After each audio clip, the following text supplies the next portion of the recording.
Hi, I'm Mac, and I'm going to be talking about the experience that I had directing Caligula as a student directing project. There are still many who love you. You are less and less numerous still. I have done what was necessary for that. So how our directing program works at the university I go to is basically you direct progressively longer shows. And I think the idea with that is you're just able to handle more and more content, more and more actors as the program goes on. So Caligula obviously it's a large show, Caligula by Albert Camus. So that was my directing 3 project. Those projects are supposed to be between 60 minutes to 90 minutes long. Caligula obviously pushed 90, and that was even with an adapted version of the script. It was a really exciting play to do. We did it in 2019, so there was some political significance to a particularly bad ruler at the time, maybe a ruler that shouldn't be leading people. It's charged with a lot of tension, action, this wicked, twisted character at the heart of it. And that was one of the things that I was concerned about from the beginning, was actually being able to find someone to play Caligula. Obviously, whenever you have the title role in a play, you can't do that play without that person being absolutely perfect. And performing this at a college, we don't always know who's gonna audition, who will be available, or even if there will be the talent. I know there's talented people here, like at most schools, but sometimes for some parts, you need, that perfect person, and Caligula is definitely that sort of part. Luckily, we found someone, Kaedyn, and he did absolutely wonderfully, as did the rest of the cast. So from script to actually working with the cast was an interesting transition, because Caligula, obviously the story is about a Roman emperor, so people sort of came in expecting a classical element. But it was written in the 20th century, so it has this mix of modern language with more classical language, or at least classical themes and the classical setting. So the actors were actually surprised by that, and they took to it rather quickly. Dear Helica, you let yourself go on with eloquence. Frankly, once upon a time you had better taste. For the actual performance style, like blocking and things like that, we really went for something quite formalist. It's just something that I had always wanted to play with, and this script, something about it is it's this 5-act drama, it's so perfectly polished, it's about this classical sort of tyrant, and that to me really led itself to this formal presentation, which you'll see in the design, but also in the blocking, which was where the actors came in. The blocking was very sharp and clean in comparison to more realist, sort of flowy acting style. So the most moments looked incredibly blocked, almost composed on the stage.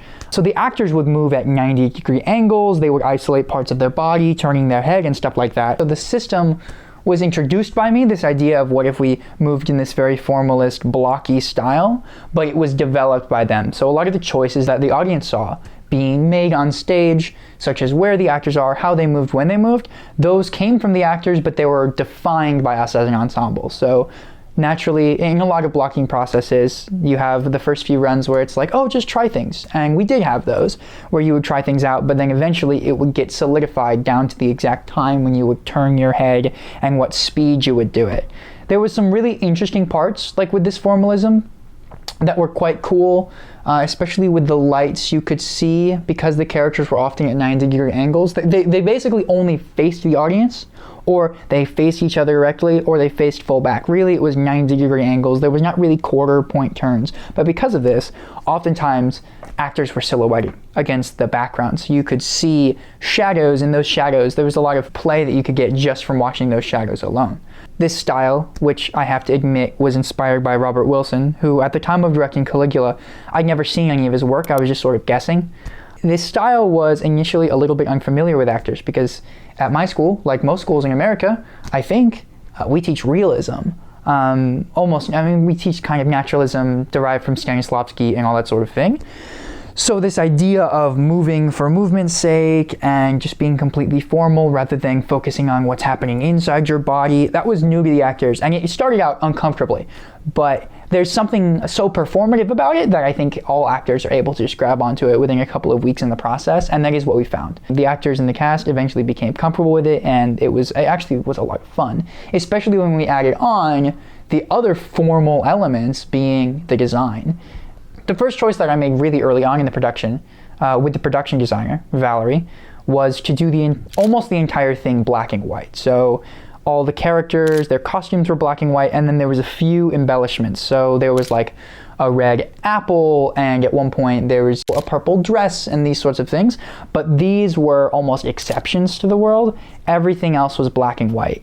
They had makeup on too, fully covering their face, like white face paint, and then black on their expressive features just to really show off their expressions.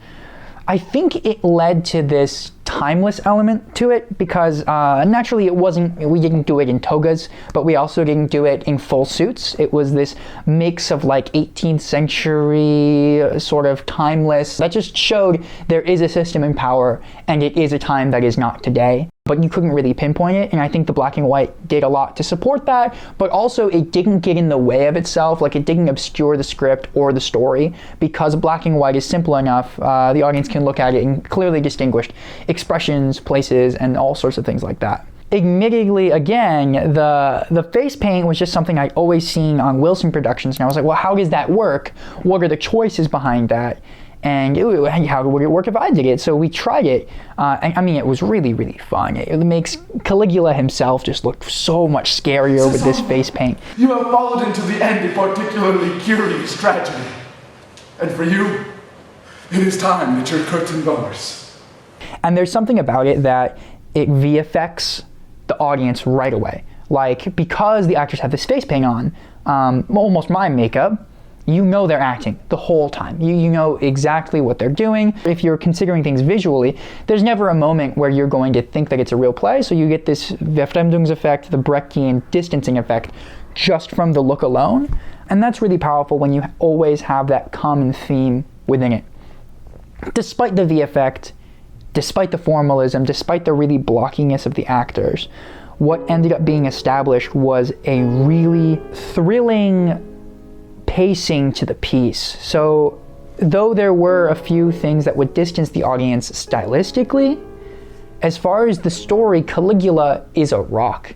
You see the downfall of this emperor, from when he returns to when he is eventually assassinated, and that journey just has a certain drive and thrill to it that couldn't be stopped by any style that we put on top of it, to the point where the style actually, in working against it, it kind of enhanced the moving forward. So there's a lot of really slow movements that the actors did, but obviously there is an idea within the audience that you know what is going to happen to Caligula. You know that there is going to be some downfall, even if you don't know what it is.